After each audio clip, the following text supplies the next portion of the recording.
Hey there, Gavin Gay here from UltimateReloader.com. I'm here in Yakima, Washington at The Range. Austin, thanks for coming back on the channel. Thanks for having me. Right on. So, we did a video about the Silencer Co. family of products. They sell firearms, they sell suppressors, they sell all sorts of stuff.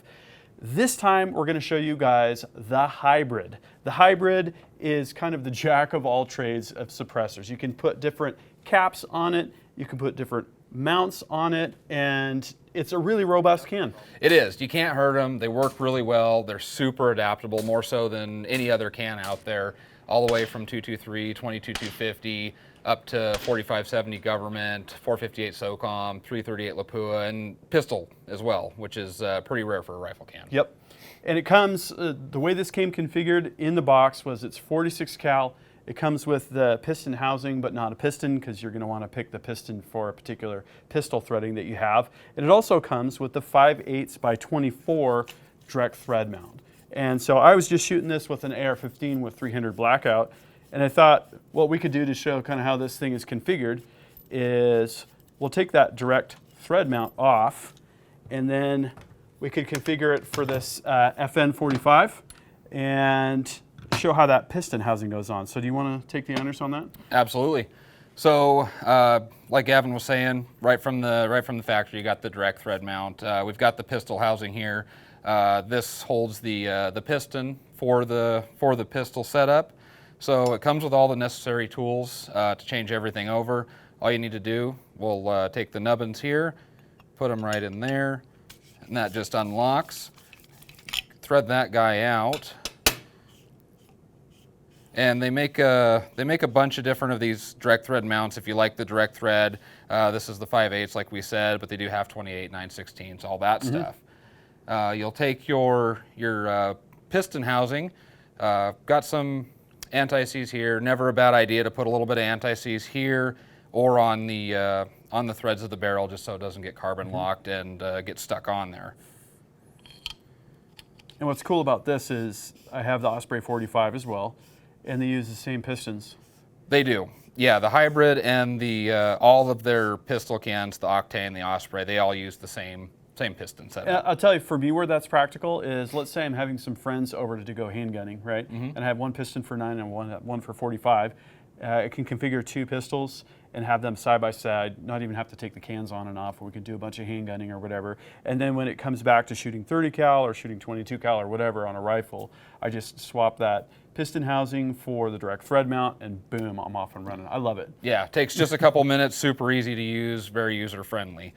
So with the pistol housing on here, we'll use the spanner wrench, drop it right in the notch there, and give it a nice little tighten.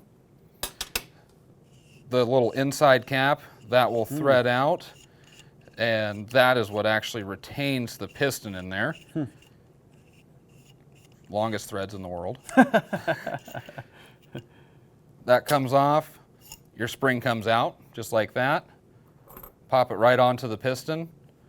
That'll go in. The little star pattern will line up inside with the cutouts inside there. Drop that in, get it seated, and that'll go right on there. Get it over the O-ring and thread it down. A little bit different than the way it goes into the Osprey, but it is. On the Osprey, there'll be notches in the side of the piston that you'll have to line up with some teeth on the cap for the Osprey.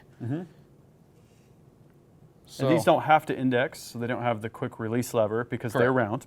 Yeah, exactly. So how they go on is how they go on, and that's totally fine. Yep. So then we take our thread protector off. And do you like to install these with the slide back or the slide forward? Does it matter to you? It doesn't matter, as long as you know the gun's clear and you know, follow the safe handling practices. And then that guy will just thread right on like that. This is where you think about not cross-threading, right? Right, exactly. And just like that, went from a rifle to a pistol. Awesome, awesome. So this is a great can. If you need one can to do multiple jobs, it's, like you said, it's not going to do it quite as well as some of the other cans that are dedicated. Some of the dedicated 30 cal cans, for instance, like the The Omega 30 or the Omega 300 as they're calling it now has the integrated brake. Some of the cans are going to be a little bit lighter than this system, but the fact that it's convertible I think is pretty awesome. Yeah, absolutely. And I mean, it'll do pretty much everything you got in your safe, and it'll do it fairly well. Cool. So if you're looking for a suppressor and you're in Washington, you should come here to Yakima and check out The Range LLC. Austin will take good care of you. And we got a lot more suppressor stores coming up as well. We got the Omega 30 to talk about. We got the Osprey 45 to talk about. This is from my collection of suppressors that are in the transfer process right now. But you got a ton of other stuff on the shelves here too, right? Thunder Beast? You got Yeah, absolutely. We got Thunder Beast arms. We got Nemo. We've got a few Gemtechs. I mean, we've got a wide array here that you can come and put your hands on them and see what works best for you. Yep. And so for me, this is great. These are great ranch tools, you know.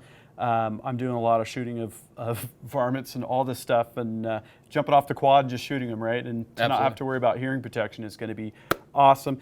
You got competitive shooting. This year I'm going to be doing more PRS, and I know stuff like the Dead Air is really popular for that. The Thunder Beast is really popular for that. Absolutely. All with their pros and cons, right? POI shift on some of them, weight, the longevity of them, all sorts of stuff to talk about. So the question is, what do you guys want to see related to suppressor content? Integrally suppressed, like the Maxim 9, different types of cans, different types of applications, different calibers. I mean, of course, I'm going to be doing this with 224 Valkyrie and, you know, all of the chain rings that I have. I always thread my muzzles, always. Why not, right? Absolutely. If you have the technology, get her done. Yep. And actually, you do all that stuff in-house, too. We do, yeah. Yep. Barrel threadings, muzzle brakes, everything you need. Right on. Okay, so make sure you're subscribed to GavinTube with notifications because we've got a lot more of this content coming up, including stuff like load development too. Like you want to load the perfect subsonic load. This 300 Blackout is just so much fun. You know, I can't even believe it. You know. Yeah, with the Silencer cans on there, they are ridiculously quiet and they're a lot of fun to shoot. And if you haven't tried Subsonic 9, I recommend it. It's totally fun. So again, make sure you're subscribed. If you like this video, give it a thumbs up. Thanks again, Austin, for coming and joining us on the channel here. Thanks for having me. And until next time, happy shooting and happy reloading. Thanks for watching, guys.